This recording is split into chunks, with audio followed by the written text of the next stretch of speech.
with High Song Grows, bringing you Farmer Friday.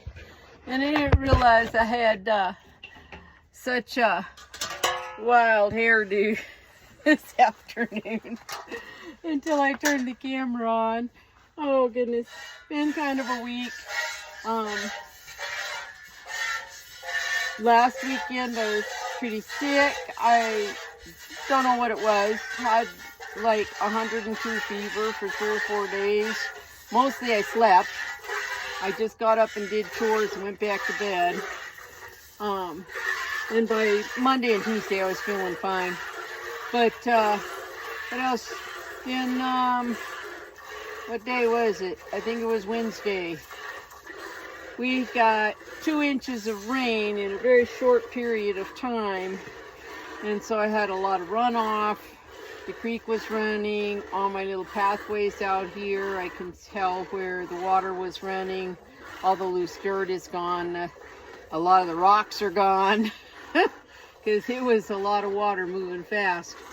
So the tomato garden has done really well, but there weren't a lot to pick this week, and the ones that were red had split from the rain, because even though I water every day, I don't totally saturate them the way 2 inches of rain will.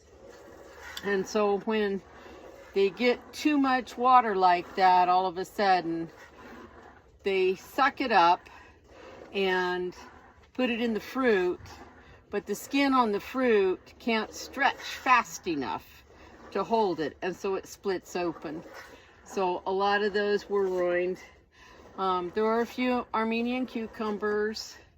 I have extra eggs for market tomorrow, simply because I didn't go to market last Saturday because I was sick.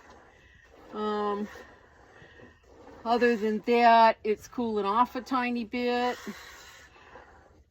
I have been working on slowly weaning these girls off of our morning milking by not milking all the way out in the morning, just in the evening. And I had planned to switch to once a day, you know, in another week or two. But the crazy rainstorm the other morning, I thought, you know, we're close enough. We're just going to skip milking, and we're just going to go to once a day.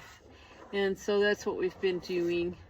I'm still getting almost as much milk as I was.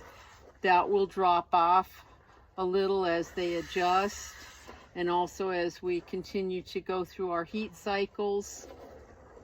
They tend to drop significantly during the days that they cycle, and then it comes back up, but it doesn't usually come all the way back up to where they were before. So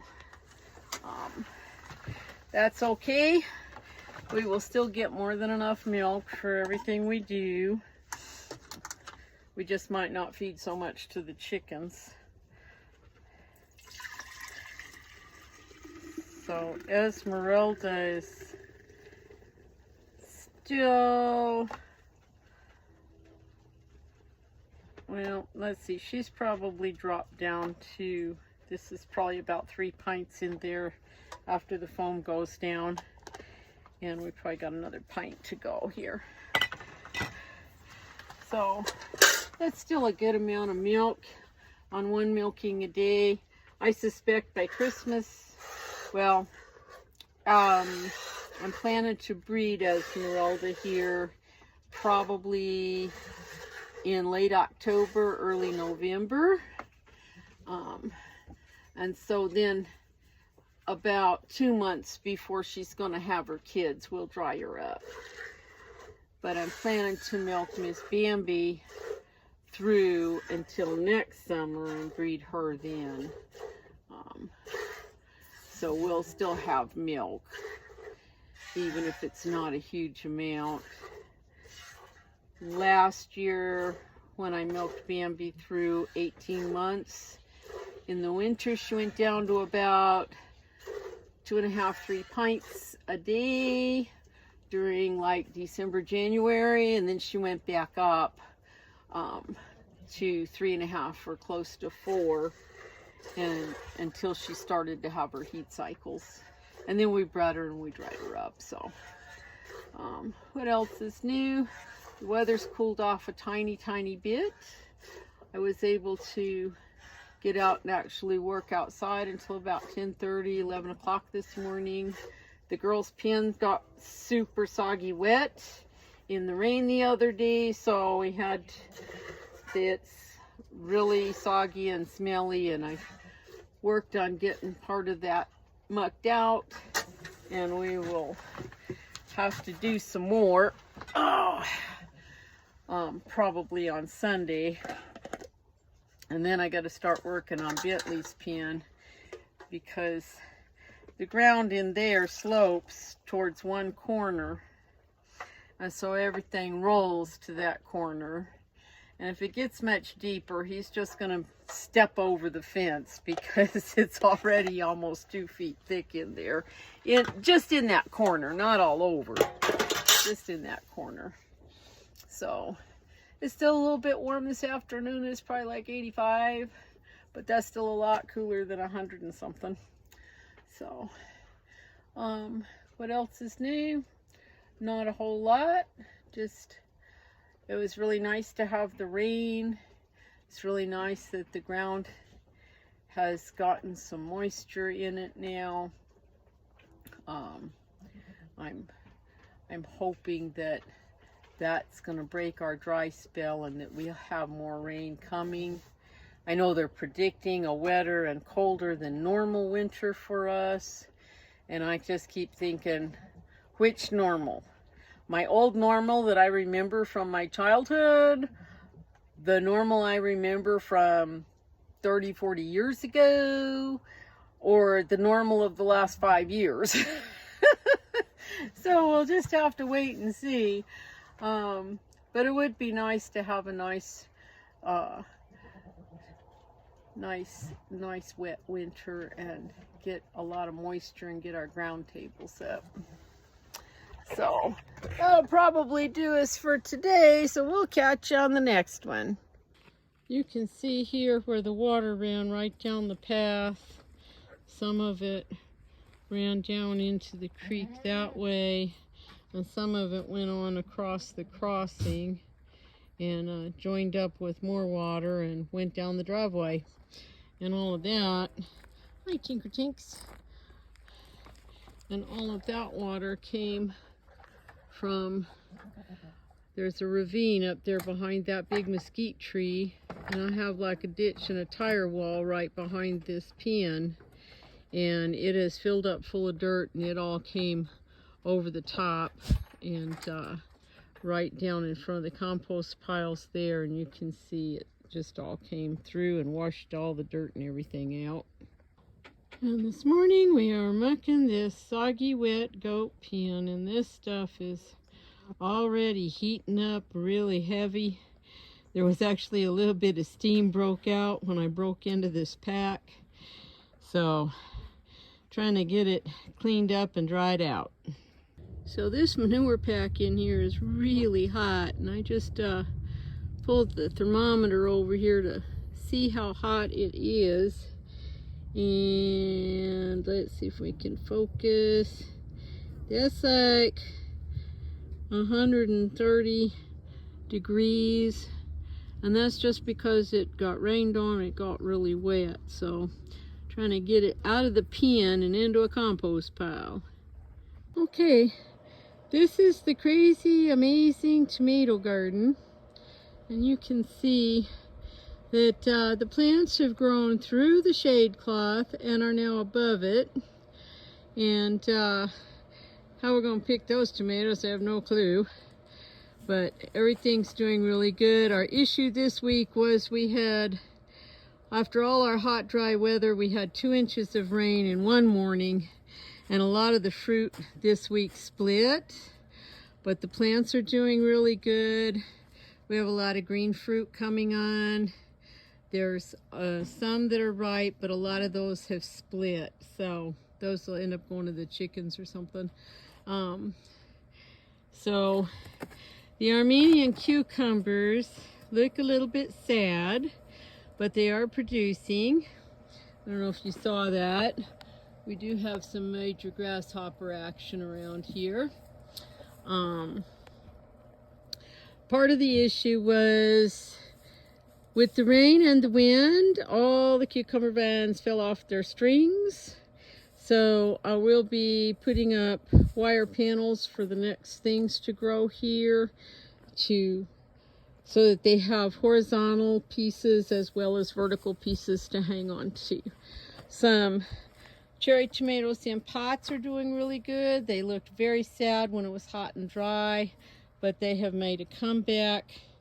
Unfortunately, they're very top heavy and they're trying to fall over, but we do have some nice little fruit in there. I think this one's a sweetie, which is like a Sweet 100, but Sweet 100 is a hybrid and the sweetie is not, but it's a very similar tomato. Eventually this little bed here and that little bed over there are going to come out because I'm going to move the greenhouse. There's one of the legs. I'm going to move it back a little bit more so that I have more space at the other end between the greenhouse and a little fence that's back there that you can't see because of the giant tomatoes. This has been super crazy.